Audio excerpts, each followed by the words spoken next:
Muy buenas tardes a todos y como siempre doy las gracias a Kim Pech y a la doctora Gabriela y a Diana que permiten este espacio para que sigamos estudiando y compartiendo con ustedes. Y vamos a seguir con la charla de la parte respiratoria, una segunda parte y después vamos a ver una tercera parte con casos clínicos, ¿no? Realmente, como ven acá en esta imagen, realmente es un gran problema mundial los trastornos respiratorios. Entonces, no los dejemos pasar, tratemos de tener todos los medios como para hacer un buen diagnóstico y hacerlo lo antes posible en edades tempranas.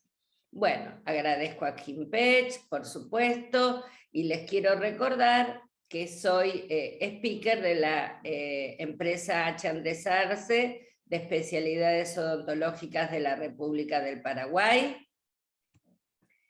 Y también agradezco, como siempre, tanto a Kim Pech como a Ortotec y a H. Andrés Arce, realmente en preocuparse por la calidad, digamos, de los odontólogos a nivel de la formación. Bueno, vamos a dar comienzo a esta clase. Ustedes saben que todos los trastornos respiratorios por el colapso de las vías aéreas es muy importante. El 90% de los casos no son diagnosticados y los tenemos nosotros en la consulta a diario y ahora mucho más después de este tramo de la pandemia. Vamos a encontrar muchos más casos con trastornos respiratorios, entre moderados y hasta severos las secuelas que están quedando.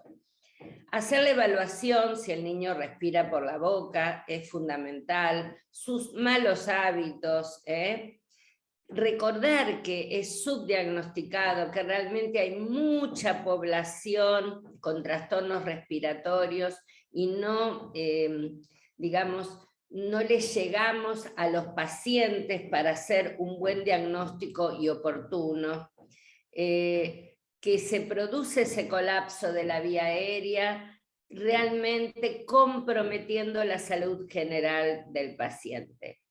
Últimamente en España hubo consensos y hubo un congreso muy importante que antes no invitaban tanto a los cardiólogos, y realmente lo que decían me pareció sumamente importante, que antes los pacientes los diagnosticaba el neumonólogo, el otorrino o el clínico general, y ahora se dieron cuenta que realmente, a través de estudios, que muchas de las alteraciones que tienen los pacientes son a nivel cardíaco, entonces ya también podemos ir guiando nuestro diagnóstico si, por ejemplo, tenemos pacientes adultos o niños que refieren a algún trastorno cardíaco, fibrilación articular, un montón de alteraciones o arritmias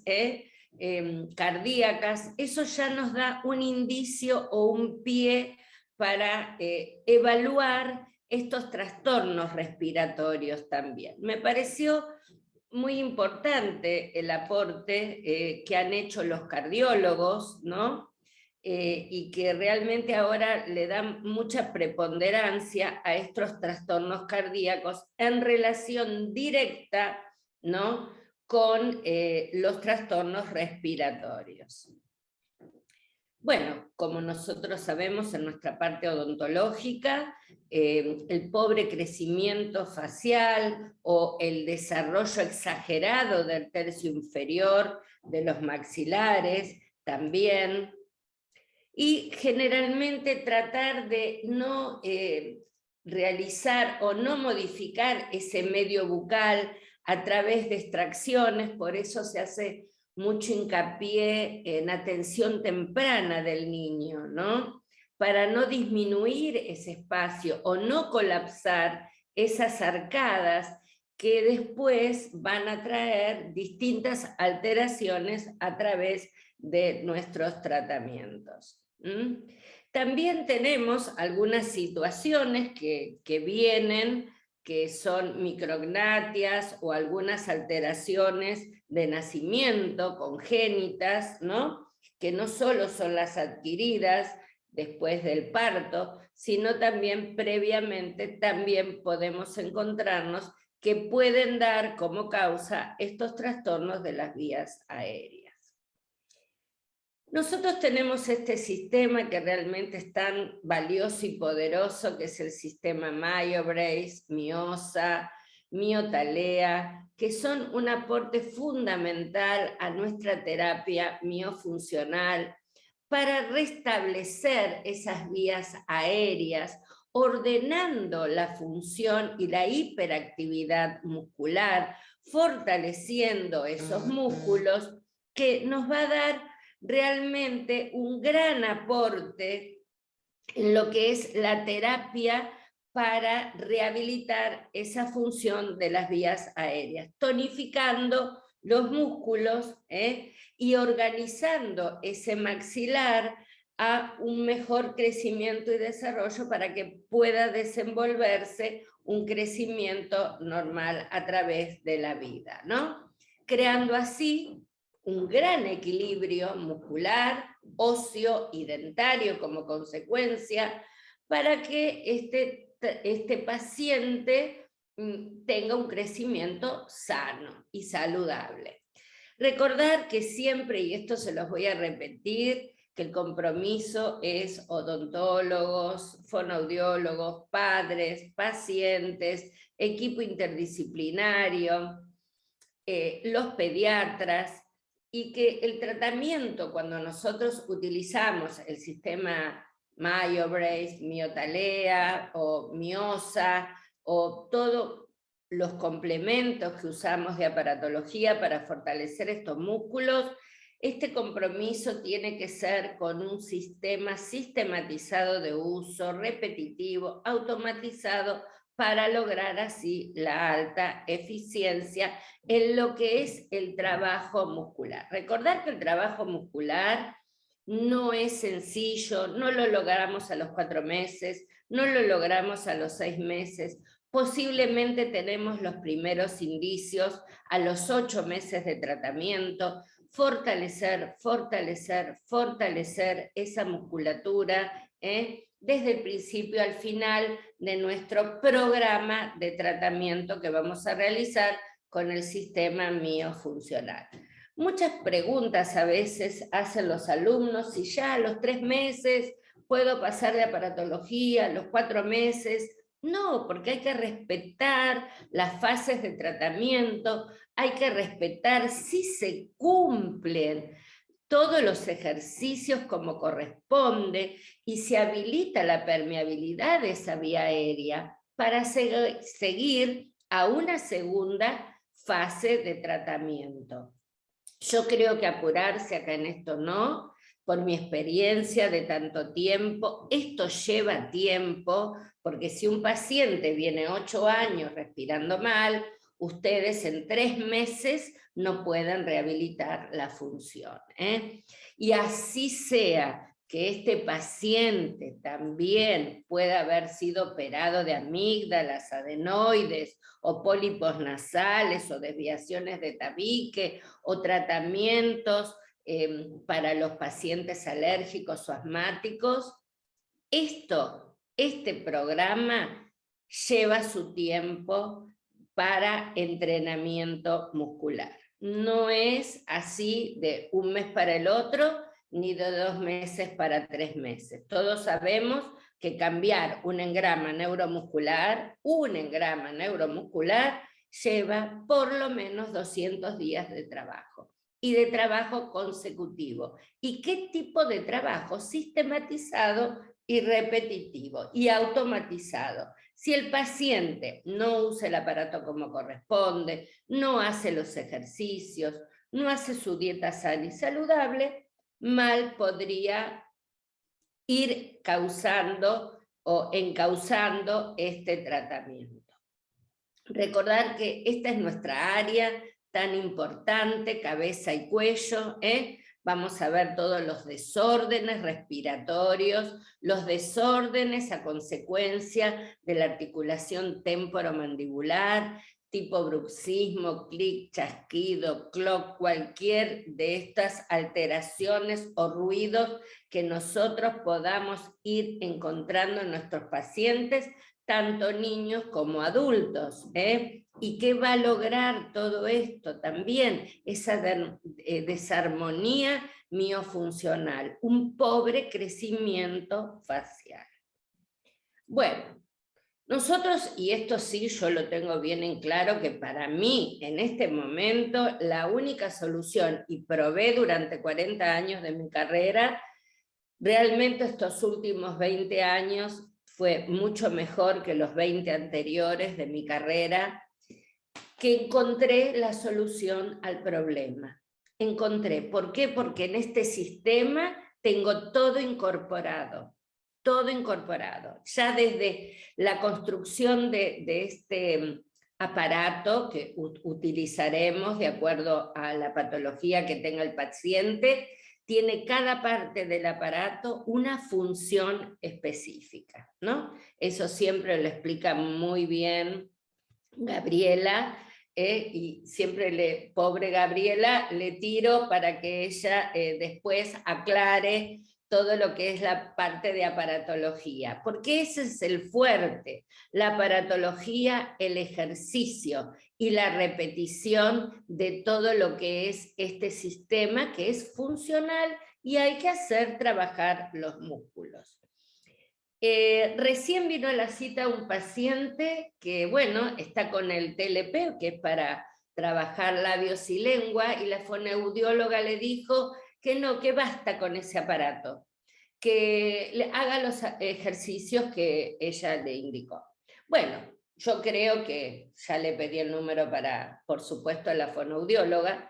¿Por qué? Porque mi parte de mi tratamiento, y yo me comprometo con mi paciente, es trabajar otro tipo de ejercicios que van paralelos a la fonoaudiología. Entonces yo creo que los dos tenemos que trabajar encomunados para lograr distintas cosas sobre el paciente. Entonces, a tener en cuenta también muchas veces el diálogo con los profesionales, que los pacientes puedan llegar a concurrir a sus consultas, tanto otorrinos como fonoaudiólogos, como osteópatas, para mostrarles cuáles son nuestras metas de nuestros tratamientos y trabajar en conjunto.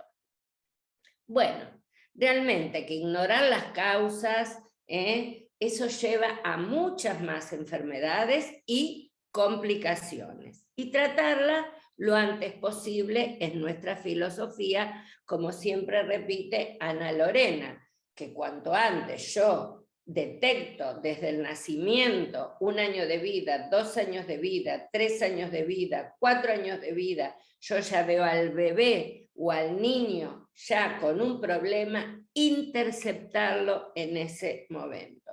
Siempre va a ser mucho más fácil que posterior. Vamos a ver algunas cositas como para, a veces, que yo siempre digo, hablemos con un poquito más de criterio, nos tenemos que comunicar con los fonoaudiólogos, con los médicos, con los otorrinos, ¿por qué no con los cardiólogos?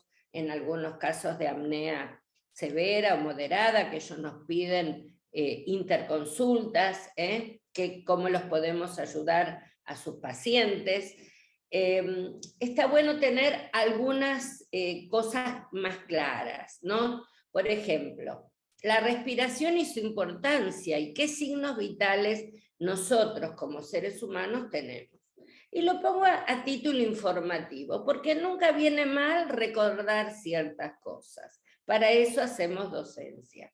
La temperatura, el pulso arterial, muy importante. Tenemos pacientes taquicárdicos y bradicárdicos, y eso va también a interferir en los ciclos de la respiración.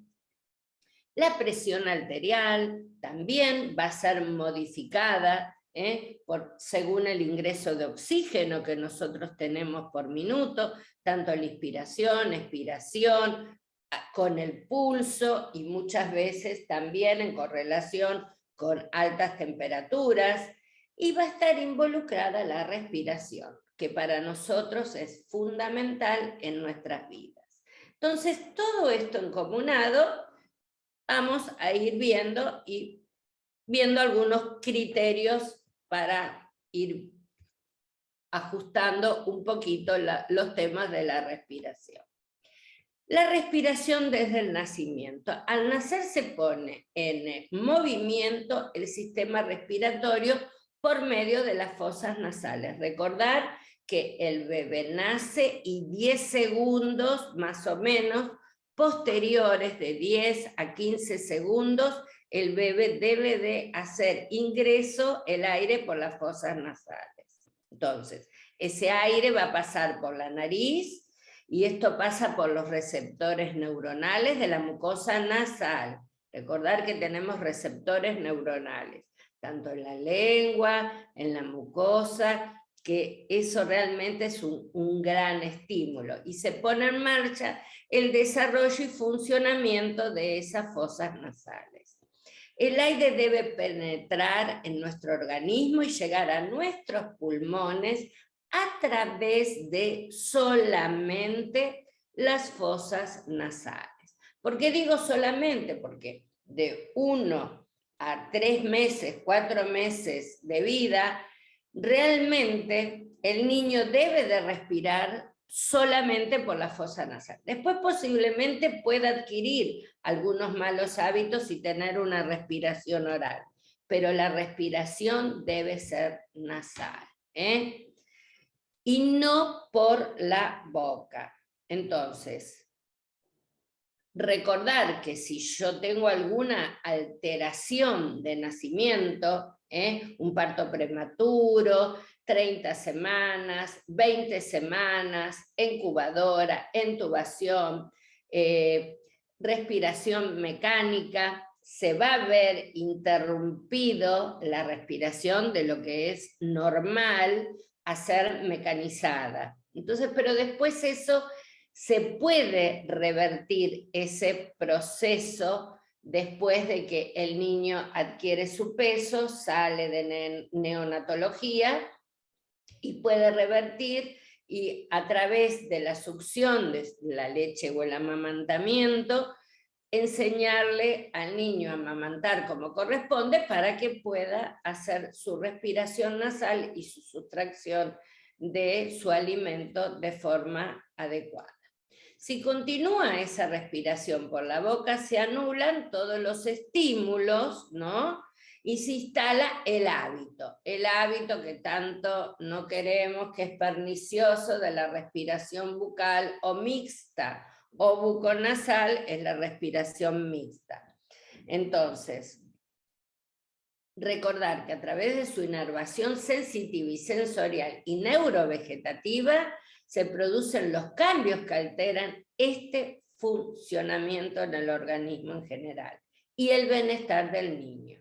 Entonces, yo creo que los primeros segundos de vida son tan importantes como los primeros 3 meses de vida, a través de lo que es la respiración y la alimentación en conjunto. Si continúa esa respiración, se sabe, por supuesto, que se anulan todos esos estímulos, ¿no? Entonces, vamos a tener dentro de lo que son los primeros estadios, ¿no? O años de vida, distintas funciones orgánicas, por supuesto. Las innatas, que son como la succión, la deglución y la respiración, que era lo que yo les había dicho, desde el nacimiento: respiración, succión y deglución. Y después tenemos las adquiridas, próximamente, después, la fonación y la masticación. Vamos a ver qué modos respiratorios tenemos, con qué modos nos encontramos. Ya lo habíamos dicho. Es El modo respiratorio es la vía de ingreso del aire hacia nuestros pulmones. Y podemos tener un modo nasal, ¿no? Que es lo correcto, con la lengua en su punto correcto y con los labios cerrados. Podemos tener una respiración bucal, con un descenso de la mandíbula rota, aumenta el tercio inferior, labios rebajados, secos, evertidos, hipotonía del labio superior, hasta a veces también ronquidos nocturnos, y una respiración mixta que ingrese el aire tanto por la boca o por la nariz, que puede muchas veces ser levemente obstructivo o por alguna alergia o por alguna gripe que tiene en ese momento, y muchas veces no descongestiona o limpia bien esas fosas nasales, y el paciente respira por la boca porque no se higieniza como corresponde esas fosas nasales para poder hacer esa respiración nasal como corresponde. Y también puede haber algún obstáculo, por supuesto, también, y cuando esto persiste, obviamente que tanto las amígdalas como las adenoides empiezan a aumentar de tamaño y ya va creando diferentes cuadros respiratorios. Vamos a hablar un poquito, porque nosotros en MyoBrace hablamos de frecuencia respiratoria, cómo evaluar a nuestros pacientes. ¿Qué es un ritmo? Un ritmo es un movimiento, ¿no? Es el movimiento respiratorio, un ritmo de salsa, un ritmo de tango, de qué sé yo, merengue, bueno, son ritmos musicales. Pero también tenemos un ritmo respiratorio, ¿no? Que eso va a depender de la frecuencia respiratoria que nosotros tengamos. Entonces, puedo llegar a tener un ritmo normal, que es el número de respiraciones que uno realiza, un ser vivo, en un periodo específico. Ejemplo, respiraciones, ¿cuántas respiraciones yo hago por minuto? Es el movimiento de la inspiración y la expiración, y cuántas hago por minuto. Y esto está relacionado o regulado por el sistema nervioso. Usualmente se confunde la frecuencia respiratoria con la frecuencia ventilatoria. Sin embargo, son dos cosas diferentes totalmente. La frecuencia respiratoria es el proceso fisiológico de nuestra respiración, mientras que la ventilatoria es un proceso mecánico. Nosotros estamos ingresando mecánicamente una ventilación para abrir esa vía aérea, ¿no? Y que siga funcionando nuestro proceso fisiológico de respiración. Entonces, se mide diferente porque es a través de un aparato, ¿no?, que nos va a inducir ese aire, dependiendo si tuvimos un parto prematuro, bueno, o apneas en adultos, obstructivas severas también. Hay otros ritmos respiratorios, que es el B-Chain o Stokes. Yo se los puse porque me interesa saber que hay otro tipo de ritmo respiratorio, el Kussmaul también, el Biot también, el taquipneico, este lo van a conocer más, ¿no? Ay, tengo taquicardia, aumenta esa frecuencia, aumenta ese ritmo. Y el bradipneico también es bradicar, ay, estoy caída, no puedo respirar bien, no tengo ese ritmo cardíaco, ese ritmo que va a depender también de la frecuencia cardíaca también, ¿no? Pero para que tengan idea que hay distintas ondas, ¿no?, que son rítmicas de nuestra ventilación. de la respiración, ¿no? Entonces, es importante conocerlos porque a veces cuando uno habla con otro colega, está bueno ir conociendo diferentes términos por ahí más específicos o técnicos. Entonces, la eunea, que es también un tipo de movimiento, es una respiración normal, pausada, que nosotros, recuerden que cuando nosotros le decimos al niño que inhale, exhale suavemente, ¿no? Entonces, y es de 15 a 20 respiraciones por minuto debería ser, ¿no? Esa es una respiración como si yo la quiero clasificar como normal, algo que el paciente está normalmente respirando bien. Después tengo la taquicardia, que es un movimiento que es mucho más acelerado, que es superior a 20 respiraciones por minuto. Después tengo otra que es la bradicardia, que es mucho más lenta, ¿no? Que es menor a las 12 respiraciones, que cada respiración, recuerden que es una inhalación y una exhalación.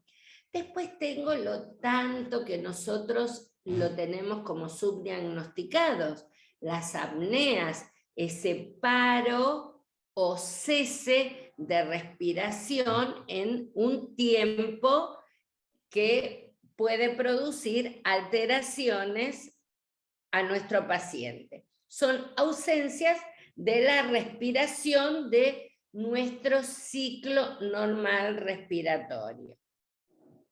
Después tenemos la hipernea, que es la mayor repetición, ¿no? Ondas son mucho más largas y mucho más altas, más profundas, porque muchas veces nosotros hacemos una respiración normal y hasta una exhalación. Recordar que la exhalación es mucho más larga en tiempo que la inhalación es más corta, lo habíamos dicho en la clase anterior, y la exhalación es más larga. Entonces, una hipernea es una mayor profundidad respiratoria. Pacientes que realmente hacen todo una onda mucho más grande de respiración. Después está la Chain, que nosotros, Chain Stop, que son periodos rápidos y muy profundos y rápidos de alteraciones en esa respiración, que son alteraciones con breves apneas muy cortitas. Respiro profundo, rápido, tengo un cese, respiro profundo, rápido, tengo un cese. Bueno, dirán, ¿para qué queremos? Porque a veces, si nosotros derivamos pacientes y vemos polisomnografías, está bueno identificar también los tipos de ondas de esta frecuencia respiratoria que nosotros estamos viendo, los movimientos respiratorios. El BIOT también es un periodo más rápido y muy profundo que también tiene un cese. O sea, no como la otra, que es mucho más rápido, sino que esta es rápido y profunda, más profunda que lo normal. No es que inhalo, exhalo, sino que hago con más profundidad esa inhalación y esa exhalación, y hace que también altere con pausas de microapneas o apneas. Y la Kussmaul también es una mayor profundidad y rapidez sin apneas, o sea, respira rápido, pero no tengo cese de interrupción. Distintas formas, igual cuando nosotros muchas veces, por lo menos a mí me pasa, que yo tengo que identificar algún tipo de onda, por supuesto que siempre vuelvo a recurrir o a la bibliografía, o siempre trato de leer para seguir aprendiendo distintos tipos de onda. Y esto va a estar dado por ritmos, onda más rápido, si yo tengo más ritmo en una frecuencia respiratoria, esto lo habíamos visto, que en un recién nacido más o menos las respiraciones son de 30 a 80 por minuto, en un lactante de 20 a 40, en un lactante mayor de 20 a 30, en un niño de 2 a 4 años se mantiene, en un niño de 6 a 8 años es de 20 a 25 por minuto, cuando hacemos los pasos y a ver cuánto contiene la respiración, cómo respira, cuánto tiempo el paciente tarda con la boca, son todos datos con la boca cerrada, son todos datos que nosotros tenemos para medir y ver también ellos si después de contener esa respiración, cómo es esa nueva inspiración, si es hipernea, una mayor respiración profunda, o si es un Kleine que necesita respirar más rápido, o es de tipo Biot, o es de Kussmanet. Entonces vamos engranando y viendo después de ese cese qué tipo de respiración hace ese paciente. Lo ideal sea que sea una eunea, que respire nuevamente de una forma suave, con una onda normal y constante, ¿no? No alterada.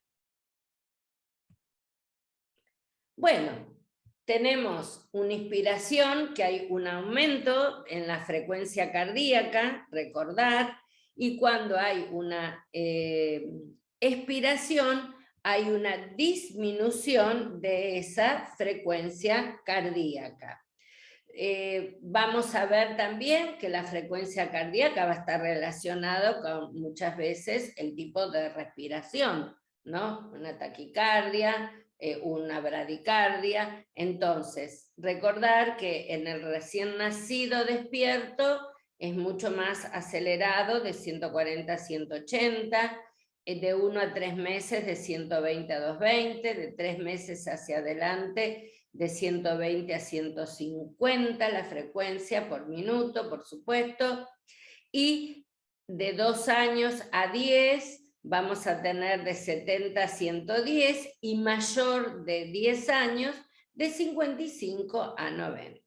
Entonces, todo esto va a depender si el niño está despierto o está durmiendo. Cuando duerme, disminuye, por supuesto, porque el cuerpo está más tranquilo, ¿no? Y los pulsos por minuto. El pulso por minuto también va relacionado también con el tipo de ventilación, todo está en conjunción. En un recién nacido es entre 30 y 50, en un lactante es de 20 a 40, en un lactante mayor es de 20 a 30, en un niño de 2 a 4 años es de 20 a 30 y un niño de 6 a 8 años es de 20 a 25, en un adulto de 12 a 20 y en un mayor de 12 a 28. Ahí ya va a aumentar esa frecuencia o ese ritmo de pulsaciones por minuto.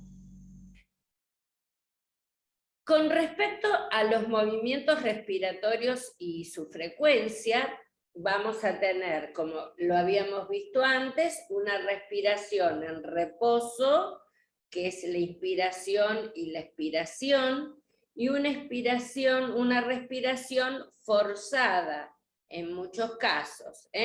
Entonces, hablemos de la respiración forzada, que la cantidad de músculos que nosotros vemos involucrados en esa respiración forzada, ¿no? Entonces, tanto la inspiración como la expiración o esa relajación es, si se encuentra mucho más forzada, van a actuar diferentes músculos, Entonces, el grupo ventral es el expiratorio e el inspiratorio activo. En cambio, cuando nosotros tenemos una respiración de reposo, el grupo dorsal es el que más va a actuar en esta respiración normal.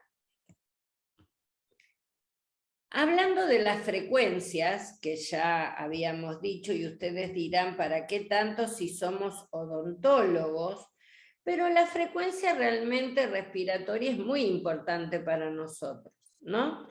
Porque también de la frecuencia va a verse involucrado ese ritmo respiratorio o el valor del patrón respiratorio que tiene nuestro paciente, ¿no? ¿Y se puede medir esa frecuencia? Sí, se puede medir esa frecuencia. ¿En cuanto? En los números de las respiraciones que tiene nuestro paciente, ¿no? Por minuto se mide, recordad. ¿Que debe ser suave y regular? Sí. Con una frecuencia de 12 a 20 respiraciones por minuto en los adultos, con una presencia muchas veces de un suspiro ocasional. Vieron que a veces cuando el paciente le hacemos los pasos, muchas veces ellos inhalan, exhalan y a veces hacen como un suspiro. A empezar a observar algunas otras cosas de nuestros pacientes es interesante. En los recién nacidos ya lo habíamos dicho, ¿no? Hasta los 6 meses de 30 a 40. Después de los 6 meses de 25 a 40. Va bajando. De 3 años de 20 a 30 respiraciones por minuto. A los 6 años de 18 a 25. Entonces, ¿qué quiere decir? Que si yo tengo un niño de 3 años y tiene por minuto una respiración con una frecuencia de 50, y bueno, yo tengo que ver 50 por minuto, este paciente está hiperventilando, tengo que ver qué le está pasando a nuestro paciente. Más que nada, por eso pongo estos números, porque a veces yo voy a encasillar a un paciente porque digo 20 y 20, ¿qué? 20 va a coincidir para 3 años, pero no coincide 20 para los 10 con más desarrollo y mucho menos para un adulto. Entonces, cada paciente es un ser individual y más o menos está bueno como calificar esta tabla, ¿no? Por ejemplo, mayores de 65 años. Mi frecuencia, ejemplo, a veces está en 18, 19, 20. Estoy dentro del rango de respiraciones por minuto. Y no es así. Entonces, uno, de acuerdo a la edad, va viendo cuál es, cómo se encasilla nuestro paciente. Y mayores de 80, no vamos a pretender que tenga 28 respiraciones por minuto, muchas veces, pero va a variar entre 10 y 30 respiraciones por minuto, dependiendo del cuadro clínico del paciente. Y cuando nosotros hacemos ejercicios, por ejemplo, los pasos, es con ejercicio, entre 15 y 20 respiraciones moderadas es la frecuencia por minuto, ¿no? En adultos es entre 60 y 70 por minuto. Entonces, acá va a variar la frecuencia, ¿no? Con el ritmo. Y esto va a variar de acuerdo a la inhalación y exhalación y a las veces por minuto. Este es un cuadrito que es mucho más grande para ver las ondas como se ven en mayor aumento. Esto ya lo vimos, la apnea es un adulto en reposo, en un estado normal, tiene una frecuencia de 12 a 15 respiraciones. Y una taquipnea o una taquicardia que aumenta ese ritmo, aumenta la frecuencia respiratoria también de 20 a 24. Por eso se ve en este último congreso de cardiología muy relacionado todos los que son los trastornos respiratorios, tanto en niños como en adultos, pero mucho más en adultos, con alguna patología asociada cardíaca. Y acá sí se ven las ondas respiratorias. Habíamos dicho que tenemos un modo nasal de respirar, ¿no? Que el aire ingresa sin esfuerzo por nuestra nariz. Eso debemos tener para que eso pase un cierre simultáneo. El segundo objetivo de nuestro tratamiento del sistema miofuncional, el cierre simultáneo de los labios, o sea, el ingreso de aire por la cavidad oral. Vamos a tener una presión entre la lengua y el paladar duro en la inspiración, favorable al estímulo de desarrollo, porque si yo respiro por la nariz, cierro los labios y coloco la lengua en su lugar correcto, voy a tener un buen estímulo de desarrollo del maxilar. Entonces se eleva la lengua y ejerce un estímulo positivo a ese paladar, con un buen desarrollo. Todos los recién nacidos hasta los 4 meses respiran solamente por la nariz, con contadas excepciones que yo ya lo vengo repitiendo a lo largo de todos estos seminarios que hemos dado acá en Aquimpech, que puede ser, ¿cuál? Bueno, no me pueden responder, pero muchas veces alteraciones o que traigan de nacimiento congénita, prematurez o anquiloglosia. Esto sí dificulta todo lo que es el mecanismo normal y fisiológico para que se dé un buen desarrollo. El modo bucal. La falta de cierre oral. Nosotros necesitamos sí o sí un cierre bucal, si no ya van a entrar en juego un montón de otros factores que van a desequilibrar este desarrollo. La lengua adopta una posición descendida y baja, permitiendo así el flujo de aire por la cavidad bucal. Desciende, baja, rota el maxilar, aumenta y que también va a producir una traslación superior y posterior de lo que es el cóndilo dentro de su cavidad glenoidea, pudiendo alterar no solo la cavidad glenoidea o el sistema de ATM, sino muchas veces, por ejemplo, trastornos en los oídos con otitis a repetición. El ingreso de aire, que no es el correcto, no va a ser ni tibio, ni purificado, ni humectificado, que son una de las características que se tendría que dar con una respiración siempre que se haga nasal. Se va a ver alterado un montón de cosas de lo que es la cavidad bucal y cráneo facial también. Entonces, algo que a mí siempre me preocupa en estos tipos de respirador del modo bucal es que ese paladar va a ser estrecho en V. La lengua no va a llegar, no hay un sellado labial y no hay una buena posición de esa lengua. Y cada vez que esto persista, se va a alejar más de la realidad que la lengua pueda subir a su punto correcto. Si no le entreno con todo un sistema, como me facilita el sistema MCR, que va a facilitar al entrenamiento neuromuscular de nuestros pacientes.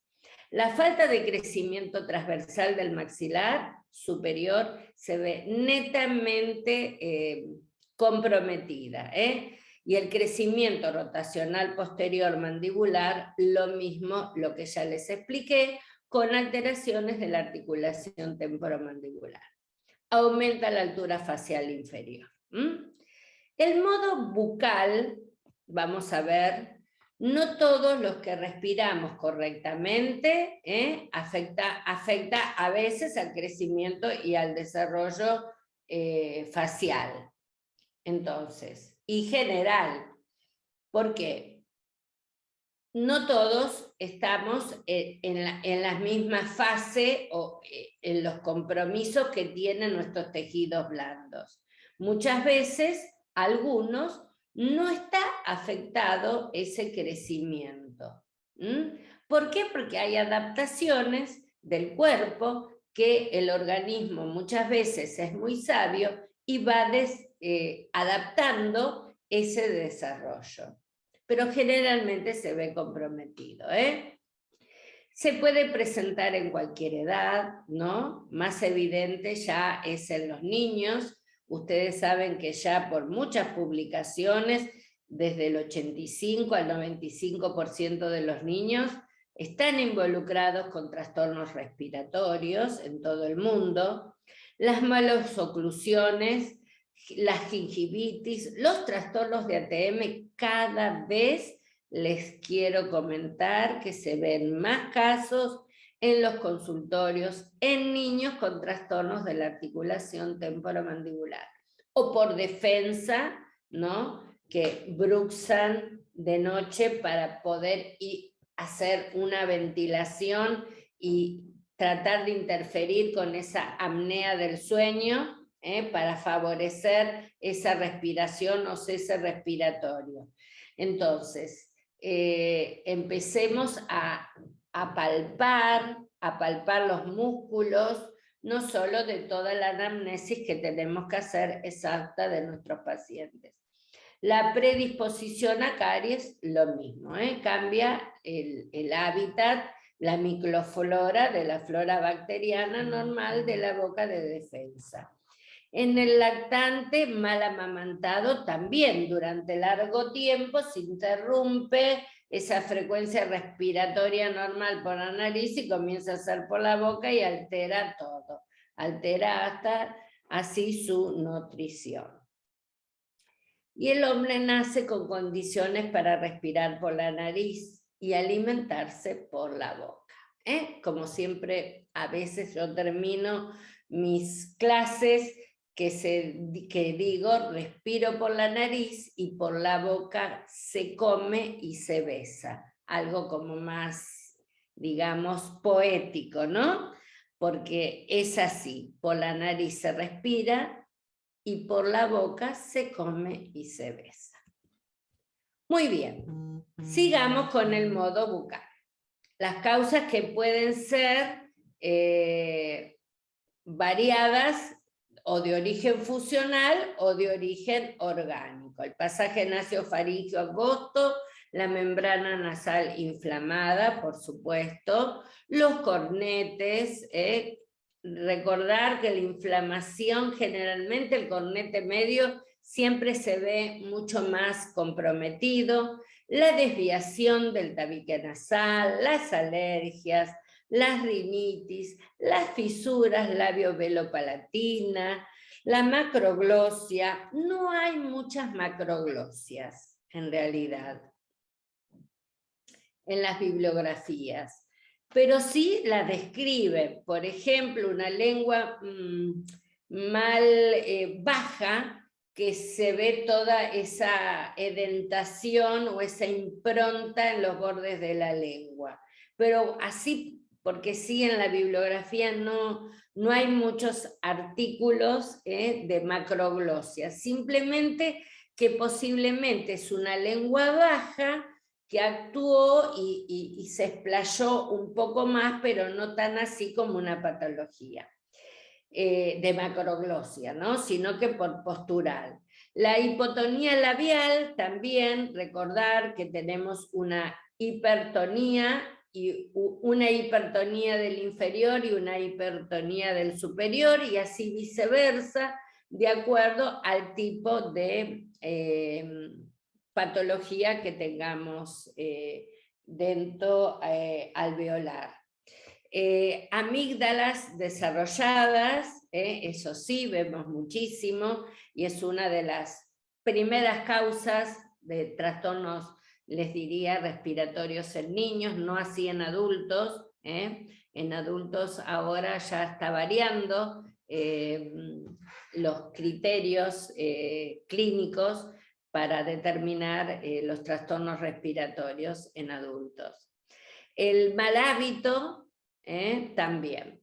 Características del niño con respirador oral, bueno, todos lo sabemos, paladar estrecho, la bóveda palatina en forma de V o ojiva o paladar ojival, los pómulos aplastados o deprimidos, la nariz deprimida, los orificios nasales, el arco dentario, el labio superior desarrollado o hiperdesarrollo o hipodesarrollo muchas veces, esa mirada perdida, las ojeras, la falta del vinus pulis, toda esa extravasación que tenemos sanguínea en la parte inferior, acá de los ojos, el estado de infección continua, a veces repetitiva, con trastornos auditivos en diversos grados en los niños por respirar por la boca.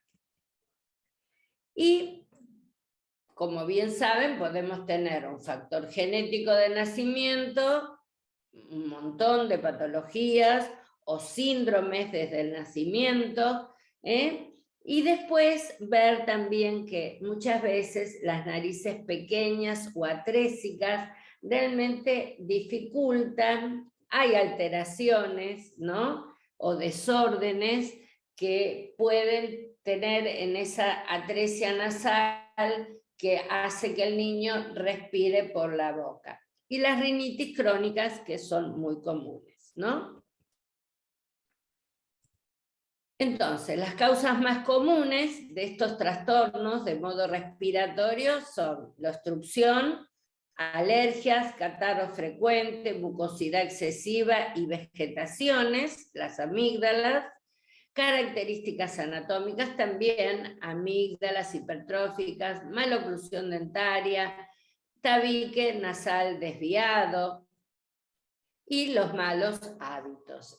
Todos estos malos hábitos también influyen en lo que es esa estructura craneofacial y en todos estos desórdenes. Como síntomas de respiradores bucales más frecuentes, y esto, bueno, ustedes lo tienen muy claro, pero no importa, tos persistente, seca, también nocturna, respiración anómala, apneas obstructivas del sueño, paladar estrecho, ojival, mandíbula enlongada o agrandada, deglución atípica, sinusitis, rinitis, otitis, ojeras, hipotonía de los músculos faciales y alteraciones. Todo esto trae y conlleva a alteraciones serias posturales. Muy bien. Las consecuencias, entonces, que tenemos de todo este tipo de cuadro respiratorio van a influir directamente en nuestro desarrollo del niño, ¿no?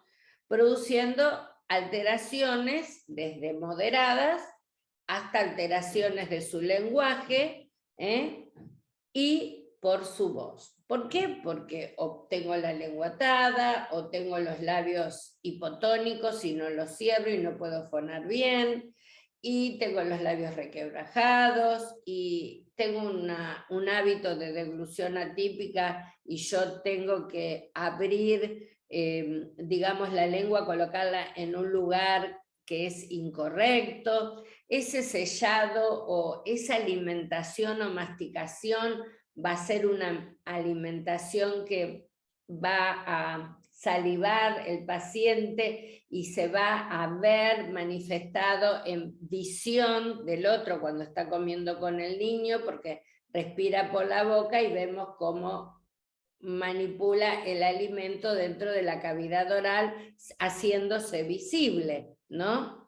La lengua baja o hacia adelante, el paladar estrecho y ojival, mordida abierta o cruzada, narinas estrechas y problemas deglutorios. Entonces, nosotros tenemos que dar un enfoque interdisciplinario serio. Estamos trabajando con un grave problema de salud mundial, que es la respiración. Y la respiración, como venimos hablándolo y como viene hablando Mayo-Brace y todos los speakers de Mayo-Brace y todos los pediatras y todos los consensos de los tratamientos de trastornos respiratorios, tenemos que dar un enfoque serio y multidisciplinario. ¿Y eso qué quiere decir? Que nosotros tenemos que tratar de hacer un buen diagnóstico precoz de todas estas alteraciones. Si no, vamos a tener de acá a muy corto plazo, 5 años, problemas mucho más serios en nuestra población. Y nosotros somos los encargados de ver a los niños en esa primera instancia.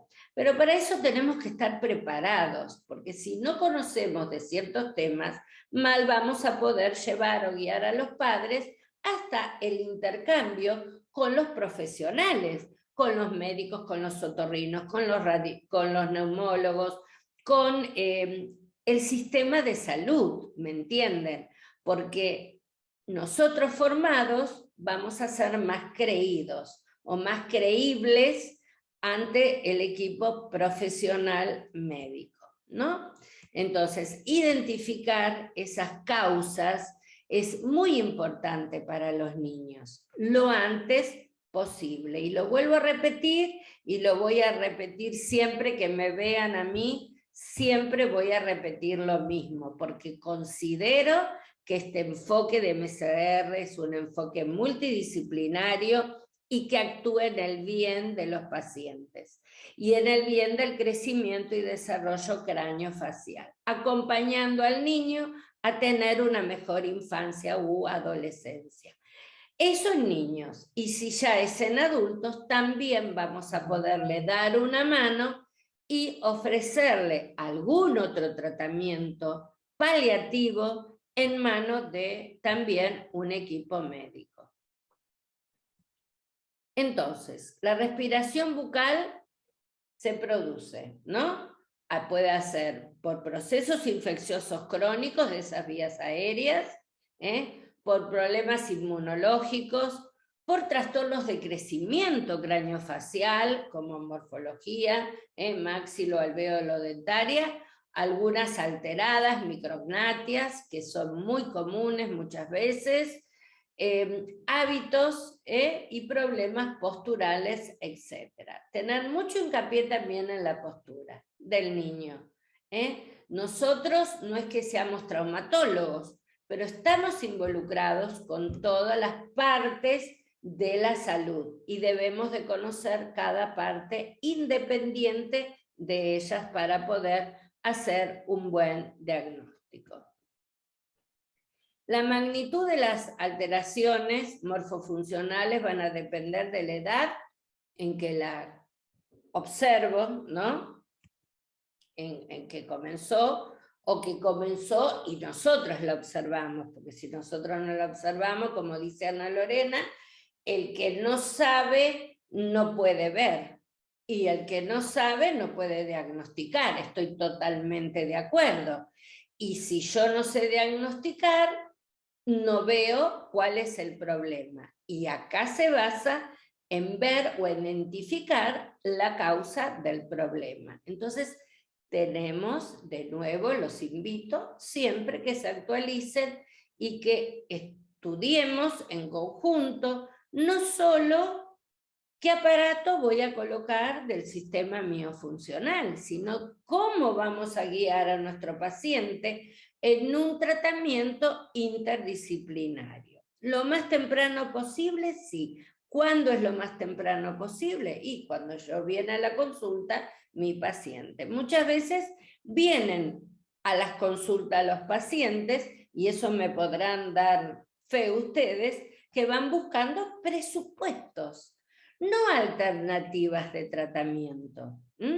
Muchas veces los papás van de consultorio a consultorio buscando presupuestos. ¿Quién es el más barato para hacer el tratamiento a mi hijo? Y no se basa en el presupuesto o en la economía. ¿Cuál es el mejor diagnóstico o el más coherente que yo tuve en ese circuito que fui de consultorio a consultorio. Pero para eso, de ser como, digamos, más destacado entre los colegas que van consultando, no se diferencia por el dinero. Uno se debe diferenciar por la sapiencia. Siempre digo, la sabiduría que uno tiene y todo nuestro conocimiento y arsenal para diagnosticar correctamente a nuestros pacientes.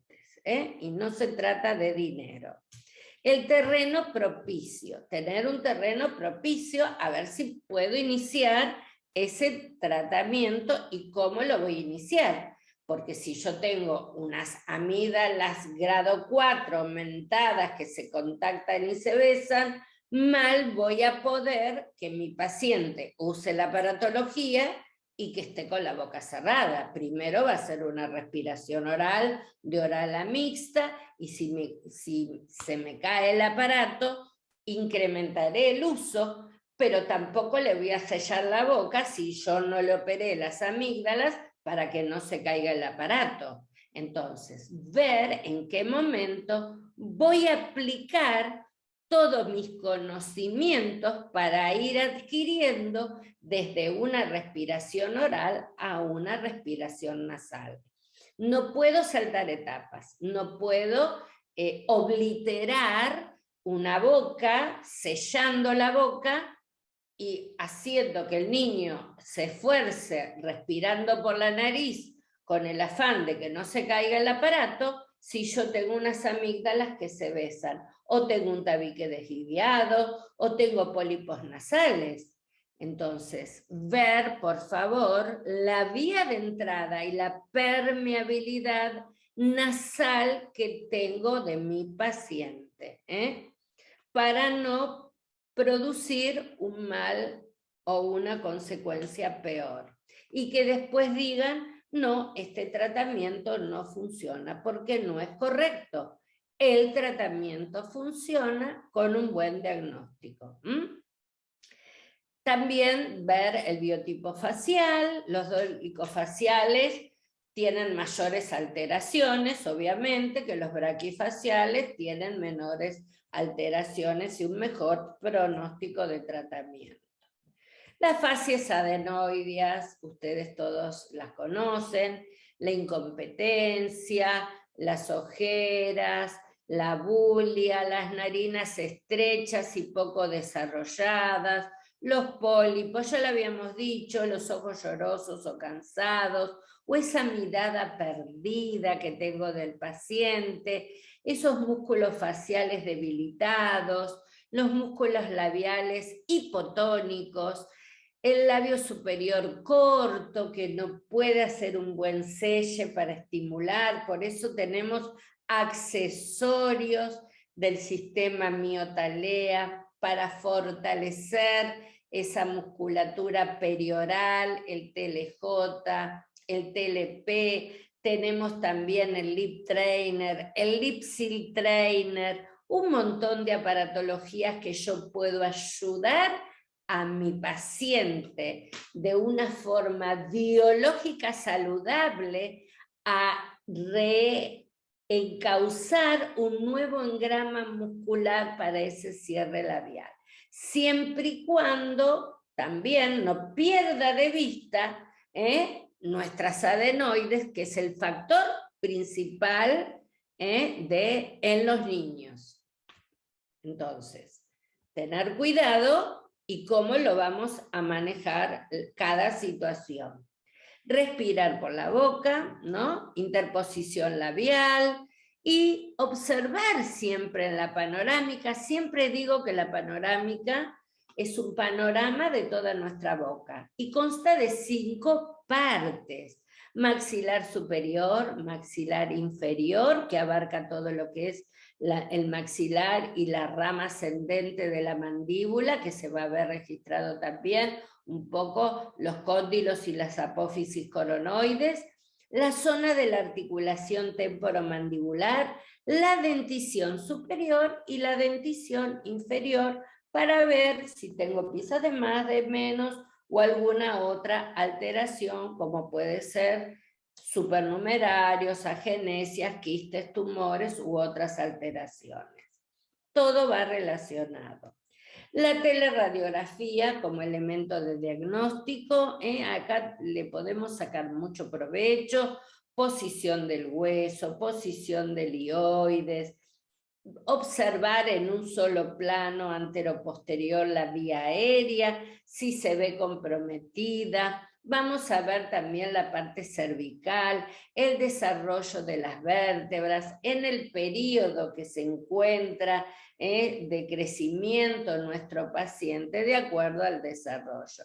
Vamos a ver también en la impronta de la rama ascendente, podemos ver reflejado muchas veces las adenoides también, y se van a ver superpuestas en la zona de la rama ascendente del maxilar inferior.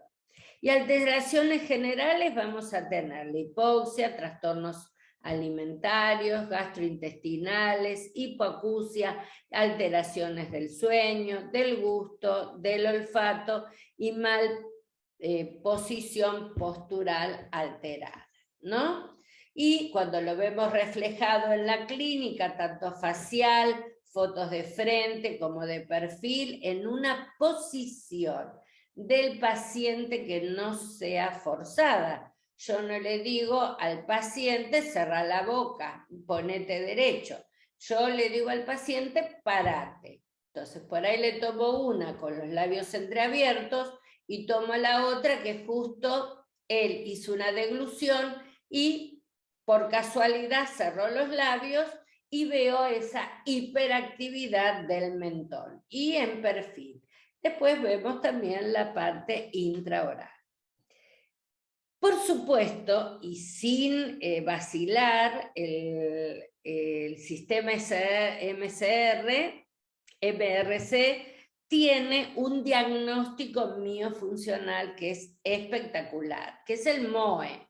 El MOE es una historia clínica muy exhaustiva de lo que le pasa a nuestro paciente.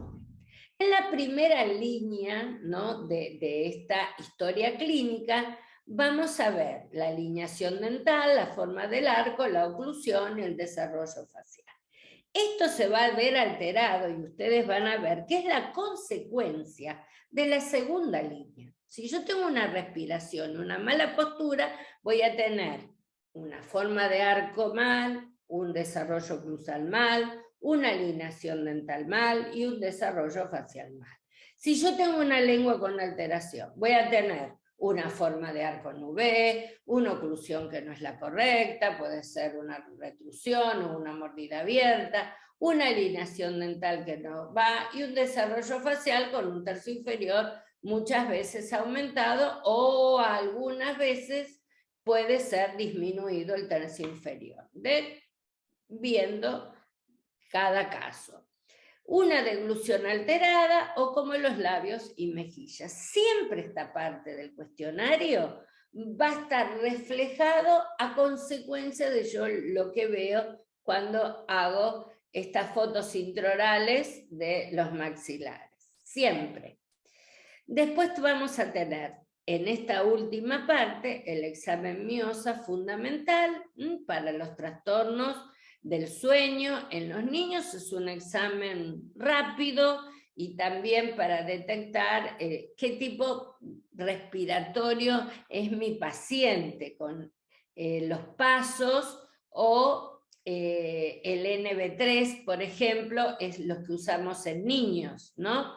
Vamos a ver cuántos pasos da el niño o el NB3, cuánto tiempo mi paciente permanece con la boca cerrada. Si llega a 3 minutos de hacer inhalación, exhalación, sin abrir la boca. Esos son exámenes para los niños. El BHT y el NB10 son exámenes ya para los adultos, ¿no? Después vamos a ver los hábitos, qué hábitos tiene el paciente, y el examen del ATM, que se ve, y esto sí que el hábito, pues si yo tengo un respirador bucal, voy a tener un trastorno del ATM. Y si tengo un respirador bucal con un trastorno del ATM, seguro que voy a tener con el examen miosa más de 3 características que se dé que tiene mi paciente. Entonces, esta parte final de lo que es el diagnóstico está muy en relación con los hábitos, y el hábito más incorporado que nosotros tenemos es el de respirador oral. Así que bueno, causas no son dentales, ¿eh? Recordar que nosotros las causas que tenemos generalmente vienen asociadas a otro tipo de trastornos, deglutorios, de bruxismo, respiratorios, fundamentalmente. Hacer videos está muy bueno porque ahí vamos observando y evaluando a nuestro paciente con las posiciones o todo lo que eso implica de esa competencia o hiperactividad de los músculos y la posición de la lengua, ¿eh? Vamos a ver, vamos a seguir viendo algunos pequeños videos de los pacientes, y también es importante observar esto. No decir que lo estamos viendo o filmando para ver las deficiencias que tiene el paciente, pero sí para que quede registrado para nosotros estos malos hábitos, como esta nena que bruxa todo el día, se la pasa bruxando. Entonces, ¿cuál es la causa de esta nena? La causa fue que cuando abrimos la boca tenía una lengua atada y toda la noche bruxa, ronca, un trastorno respiratorio en edades tempranas. Lo mismo que esta paciente, que cuando vino a su primera consulta con estas características, por supuesto, fíjese los labios requebrajados, secos. La paciente es respirador oral y tenía unos grandes pólipos nasales y unas grandes adenoides que fue operada oportunamente.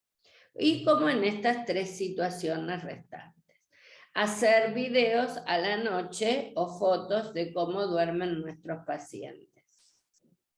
Entonces, el diagnóstico miofuncional es fundamental. La evaluación dental, la evaluación miofuncional, que es la segunda parte del cuestionario, o la evaluación de la respiración. Entonces vamos a ver cómo vamos a ir comparando con la forma del arco, la alineación dental, paladares SNV, y va a coincidir con las facies, ese desarrollo facial que tiene mi paciente. Fíjense esta cara, el tercio inferior aumentada, esa mirada, esa extravasación sanguínea, venus pullis que tiene esta paciente, esa falta de oxigenación que tiene mi paciente. Entonces, ir relacionando cada parte del sistema. La postura, importante, foto de frente, foto de perfil y foto de todo el cuerpo, y ir relacionando los tercios de nuestro paciente. La parte de evaluación funcional, ¿no? La respiración, cómo respira nuestro paciente. Acá ustedes van a ver que el paciente tiene como un micro despertar, y cómo, fíjense ahí, ¿ven? Posiblemente acá este paciente, en este episodio que está haciendo, posiblemente esté haciendo una apnea. Derivar a los pacientes de acuerdo a lo que nosotros vamos observando, o lo derivamos al neumonólogo o al médico clínico o al pediatra, lo derivamos a un cirujano que haga las frenectomías con láser porque tengo una lengua atada y está dificultando esa malposición de la lengua y ese desarrollo, o corregir la deglución de labios y mejillas, siempre mancomunada en un equipo interdisciplinario con una fonoaudióloga y nosotros por nuestra parte con el personal que nos ayuda para entrenar a nuestros pacientes en todo lo que es la parte de ejercicios. Hábitos, como ya habíamos visto, bruxismo y hábitos de succión del pulgar. No olvidarse el diagnóstico que es fundamental de los tejidos blandos. La permeabilidad nasal, si tengo pólipos, si tengo frenillos, el análisis de las vías aéreas, tanto Malampati como Edward, no olvidarnos de observar todos los tejidos blandos. Porque si, por ejemplo, yo en esta relación, grado 4, yo quiero iniciar un tratamiento, podría iniciar un tratamiento, sí, con un aparato, con un agujero amplio, porque tengo que tener sí o sí una respiración mixta. No puedo a mi paciente obliterar la boca con un aparato con un agujero pequeño, y mucho menos cerrarle la boca con ningún otro aditamento para que se acostumbre a respirar por la nariz, porque en este estadio no lo corresponde. Observar bien cuándo utilizamos cada parte. Y hacer el diagnóstico como corresponde del sistema miosa. Entonces vamos a hacer los pasos, que va a ser una inhalación y una exhalación.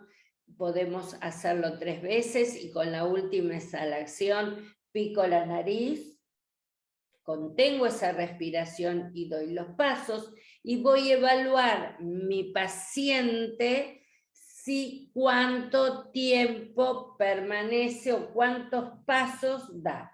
Si da 20 pasos, estoy con un trastorno respiratorio. Si da más de 20, 30, puede ser una respiración mixta. Todavía no me animo a empezar con un aparato con agujeros muy pequeños.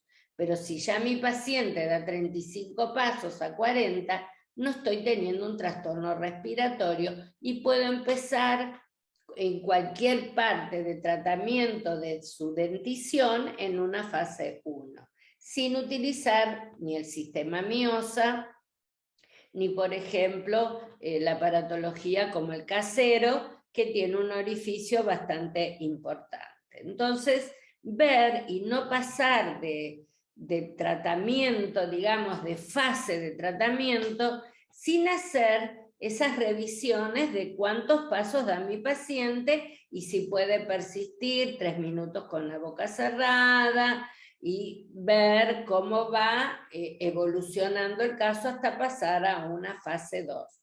Nunca pasar a una fase 2 si mi paciente no restableció la respiración nasal correcta. Bueno, esto es un poquito a título informativo, el volumen de una respiración pulmonar en reposo, ya lo habíamos dicho antes, corriente, y la reserva que queda de aire del pulmón también. Pero siempre pongo algo a título informativo como para ir incrementando un poco más los conocimientos. Bueno, esta es la segunda parte que tratamos de la respiración. La tercera parte ya vamos a ver más, digamos, los casos clínicos y cómo tratamos estos trastornos respiratorios, haciendo el diagnóstico y el tratamiento, ¿no? Que va a ser en la próxima sesión de Akinpech.